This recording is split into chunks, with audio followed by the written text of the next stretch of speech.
We've been living in the most atypical, bizarre period in human history. The very concept of globalization, the idea that you can participate in some sort of supply chain or source some product or sell some product on the other side of the planet, this has never happened before without some degree of military control and escort. But at the end of World War II, the Americans scrapped the old imperial system that generated the war. And we said that we would patrol the global ocean so that anyone could play. You could sail anywhere at any time, interface with any partner, participate in any manufacturing, access any raw commodity, and sell into any market. If in exchange, you would side with us against the Soviets. And that created the world that we know. And it sounds like just a simple guns for butter deal, but you got to remember how fractured everything was before 1945. If you were in a country that didn't have oil, then you didn't industrialize. If you were in a country that didn't have farmland, then your population was minuscule. Globalization allowed everyone to sell what they were good at and buy what they weren't good at, and everyone in the world became a specialist. And so we now have soy on farms in Iowa that's the most productive in the world. But we also have semiconductors coming out of Taiwan, a country that was pre-industrial by every definition until very recently. And every part of the world can play now. And that has encouraged this mass diversification, and it's encouraged this mass explosion in economic activity, particularly once the Cold War ended in 1992. But it was always artificial.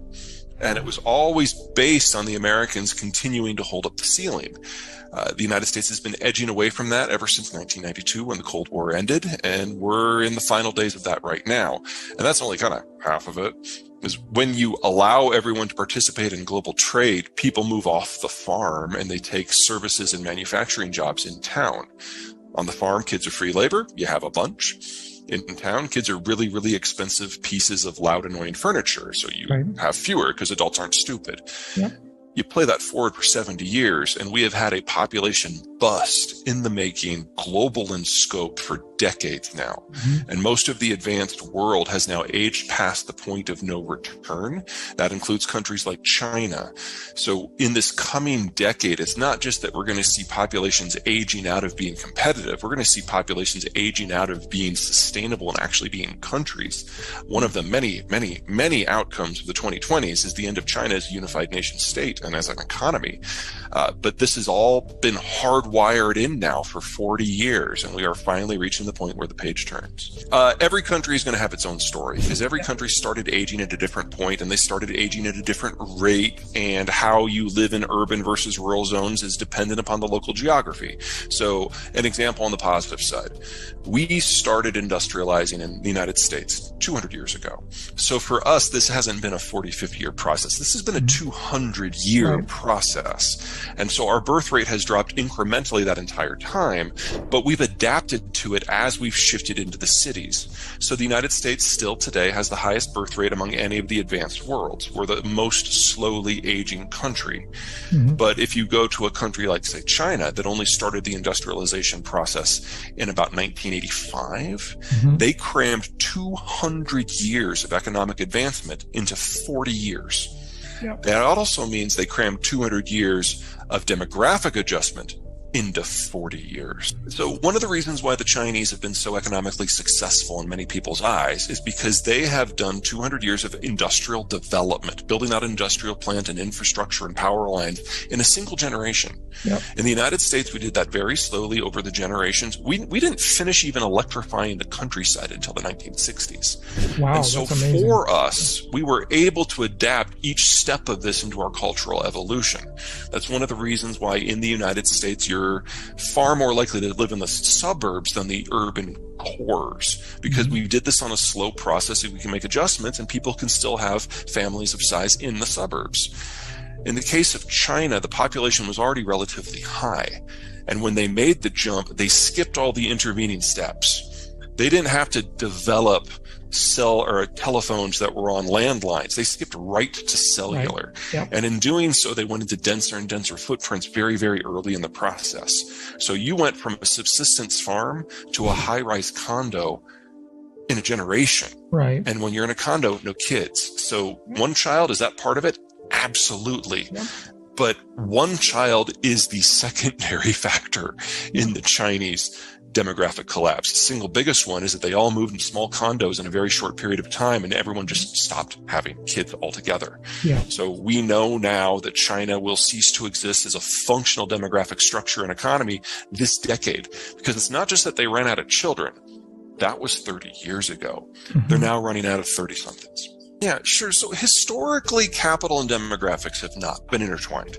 Now, yes, as you age, your net worth increases. And as you age, you become more adventurous with your investments, and that drives more economic activity. And then when you retire, you cash it all and go to T-bills because you won't be able to stomach any sort of market turning or currency turning. That's been true since the dawn of recorded history. There's nothing new there. What is new is the demographic profile has changed. So in a pre-industrial world, you had very few 60-somethings. You had more 50-somethings and yet more 40-somethings and on down. It built a pyramid.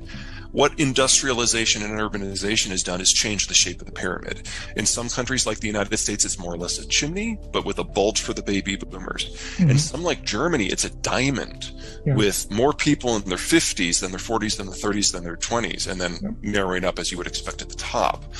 What's happening globally right now, not just with the American boomers, is that we've got this big cadre of people in their 60s who are moving into retirement, and they are a bulge in the structure. So instead of just a small group of people relative to the overpopulation that are moving on and changing their investment portfolios, we have the single largest generation in our history doing that. And on average, they will have completed that transition by the end of this year. So we go from having some of the richest, most liberal, most open, most liquid capital markets we've ever known to something that's a lot closer to the opposite in less than a year. We have our largest generation going out, our smallest generation coming in. So right now, annually, that's 400,000 worker shortage. And that will increase every year until 2034 when it'll peak at 900,000. Yeah. But we're definitely entering a period of protracted and extended and increasing labor shortage. At the same time, we're entering into a period of protracted and extended and increasing capital. China's collapsing against this backdrop. So even if we decided we were fine with a completely globalized supply chain, we still need to double the size of the industrial plant in the next few years with less capital and with less labor. Well, the baby boomers at the height of their earning experience. And as of the end of next year, this year, they won't be earning anymore. So the net inflows into the system from just normal demographic structure dry up considerably. The next generation down, Gen X, is very small. And even if we do succeed in having significant raises now in this labor inflationary environment, there aren't enough of us to generate nearly as much in total. So step one, we're losing volume. Step two, we're losing investment quality, because in the flight from risk on to risk off, the capital becomes a lot less interesting.